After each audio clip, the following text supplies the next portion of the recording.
Beaucoup de jeux Rocket League sont sur manette PlayStation, et quand on regarde les manettes Pro dans cette configuration, on peut vite être découragé par les prix. LeJoy présente une alternative à 50€ qui pourtant ne sacrifie pas les performances ni les fonctionnalités. Alors aujourd'hui, on fait un test complet de cette manette, et en bonus, j'organise un giveaway pour vous la faire gagner. Je vous en dis plus en fin de vidéo.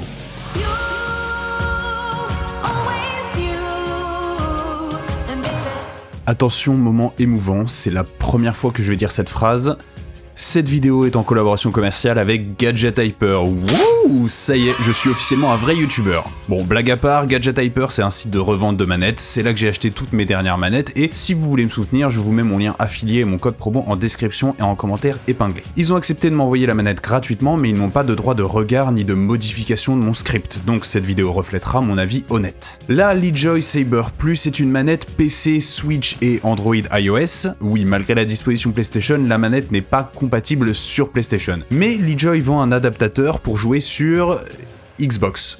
Voilà, je sais pas qui ça peut intéresser, mais bon, si vous voulez jouer sur Xbox avec cette manette, vous avez cette option. Mais bon, soyons honnêtes, la manette s'adresse principalement aux joueurs PC. Elle est livrée avec un câble USB-C tressé, étonnamment qualitatif pour le prix de la manette, et un dongle USB. En revanche, vous pourrez la recharger uniquement par câble, il n'y a pas de compatibilité avec un dock de recharge, contrairement à sa grande sœur, la LeJoy Xeno Plus. En accessoires supplémentaires, vous avez des sticks de différentes tailles, et les sticks de LeJoy sont assez particuliers parce qu'on peut séparer la partie en caoutchouc du stick en lui-même, ce qui permet de tester plein de combinaisons différentes. La manette est confortable à la prise en main, niveau taille j'ai pas de manette PlayStation pour comparer, mais de ce que j'ai trouvé comme comparaison en ligne, elle est très proche d'une DualShock. La manette est entièrement en plastique, on n'a pas de grippe en caoutchouc, et on a des LED autour des joysticks sous la coque. L'avantage c'est que si on les désactive, on n'a pas une bande grise à l'endroit des LED, on a juste une coque classique et donc c'est très discret. Les deux boutons arrière sont très confortables, ils sont bien placés, même chose pour les deux boutons clos qui sont à côté des gâchettes. La croix directionnelle en revanche est à membrane, ce qui donne un feeling assez cheap, ça vous gênera pas sur Rocket League, mais bon, faut pas vouloir l'utiliser pour des jeux de combat ou de plateforme.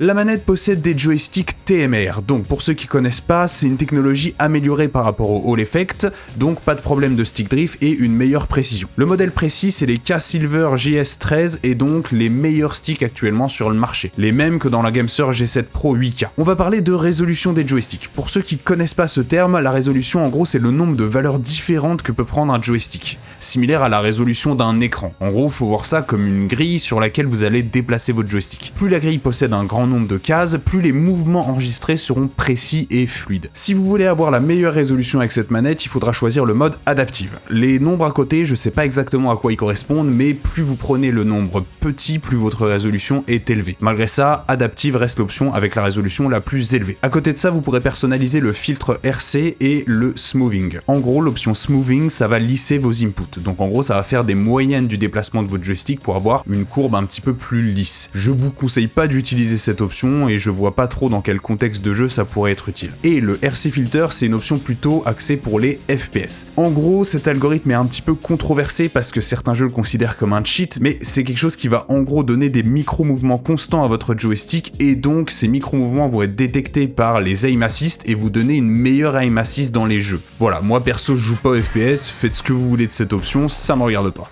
Les boutons A, B, X, Y sont à micro-switch, ils sont confortables, stables et réactifs. Rien à dire à ce niveau-là. Les gâchettes sont très bien, elles sont à effet Hall, elles sont un petit peu plus courbées qu'une manette PlayStation classique, mais un petit peu plus longues aussi, donc elles restent très confortables. Les rapid triggers sont juste parfaites, je trouve, très sensibles, elles s'actionnent directement à l'appui, sans espace mort, donc si vous voulez jouer à des FPS avec la manette, vous êtes couvert de ce côté-là. Les boutons arrière et les boutons clos sont aussi à micro-switch. C'est la première manette que je teste où tous les boutons supplémentaires sont à micro-switch et pas tactiles. Pour vous donner une idée, les boutons tactiles, c'est le même feeling que les bumpers. Et personnellement, je préfère les micro-switch, même pour les boutons accessoires. Je trouve ça plus précis et plus agréable, mais ça reste de la préférence. Peut-être que pour vous, ça sera l'inverse. Pour ce qui est des performances plus avancées, la manette a un polling rate de 1000 Hz. C'est en gros le taux de rafraîchissement de la manette. C'est-à-dire qu'elle vérifie 1000 fois par seconde si un bouton est pressé et la position exacte de chaque joystick. C'est très bien, mais contrairement à ce qu'on peut voir parfois, ça ne veut pas dire que la latence de la manette est de 1 milliseconde. En effet, c'est comme confondre le taux de rafraîchissement d'un écran et sa latence réelle. La latence, c'est le temps que met l'information pour aller de la manette au PC. Sur Gamepad.LA, site que je vous recommande fortement si vous cherchez des informations vraiment poussées sur différentes manettes, on voit que sa latence est de 3 millisecondes par câble et 6 millisecondes avec le dongle sans fil. Ce qui fait qu'on peut jouer sans fil à des jeux compétitifs sans latence ressentie. Mais si vous voulez vraiment l'input lag le plus bas, alors il faudra la brancher. Pour vous donner un ordre de comparaison, les latences sont vraiment très bonnes. On est équivalent aux latences de la Vader 5 Pro et on est 1 ou 2 millisecondes au-dessus de la GameSir G7 Pro 8K, qui est actuellement la manette la plus rapide du marché. Pour ce qui est du logiciel, il vous permet déjà de remapper tous les boutons de la manette, et en plus de ça, vous pouvez les remapper à des touches de clavier ou de souris, ce qui est un gros avantage puisque ça vous permet de ne pas sacrifier un de vos boutons existants de la manette pour une nouvelle option. Je m'explique, en gros, admettons, vous voulez mettre votre tonneau gauche sur une des palettes arrière. Vous avez juste à aller dans les settings, mapper votre tonneau gauche sur une touche du clavier, par exemple la touche E, et vous mappez ensuite sur le logiciel une des palettes à la touche E du clavier. Et vous pouvez utiliser votre tonneau gauche comme ça, sans sacrifier l'utilisation d'un autre bouton de la manette. Ensuite, au niveau des réglages joystick, vous pouvez déjà faire une calibration à la main. Si vous trouvez que votre joystick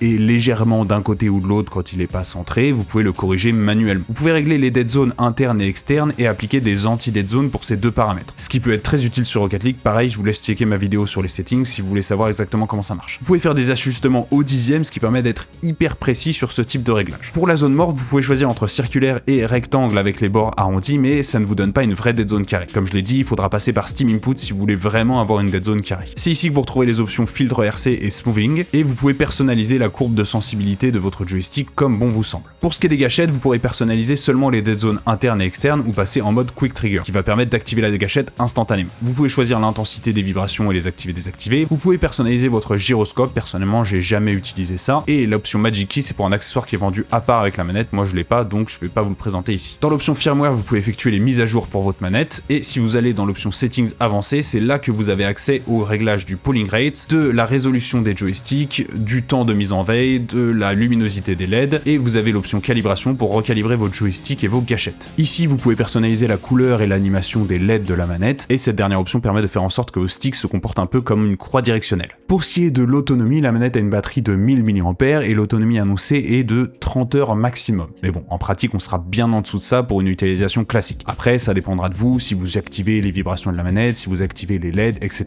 J'ai pas trouvé de retour précis sur l'autonomie de la manette, mais avec une batterie de cette capacité là, on peut s'attendre à une dizaine voire douzaine d'heures d'autonomie, ce qui est largement suffisant pour couvrir une journée entière de jeu. En résumé, pour les points forts de la manette, on a les sticks qui sont vraiment le top du marché actuellement, les rapid triggers qui sont ultra réactives, la latence et les performances au global qui sont très bonnes, et le prix pour 50 €, on est sur une manette pro qui est ultra accessible, surtout pour des layouts PlayStation, on en trouve rarement voire jamais à ce prix là. Pour les défauts, la croix directionnelle est vraiment pas agréable au niveau feeling, le logiciel pourrait être perfectible avec plus d'options, notamment choisir la dead zone des joysticks et personnaliser les courbes de sensibilité des gâchettes, et je regrette un petit peu le fait qu'on n'ait pas d'option d'acheter et d'utiliser un dock de recharge. Le fait de devoir la brancher par câble à chaque fois peut être un petit peu frustrant, mais bon, ça se comprend qu'ils aient dû faire des sacrifices pour mettre la manette à ce prix-là, et je préfère une manette de qualité avec un très bon câble plutôt qu'une manette bâclée avec un dock à 20 €. Et on arrive donc à la question fatidique, est-ce que je vous recommande cette manette? Alors, disclaimer avant ça, je suis habitué au layout Xbox, donc je n'ai pas beaucoup testé la manette sur Rocket League parce que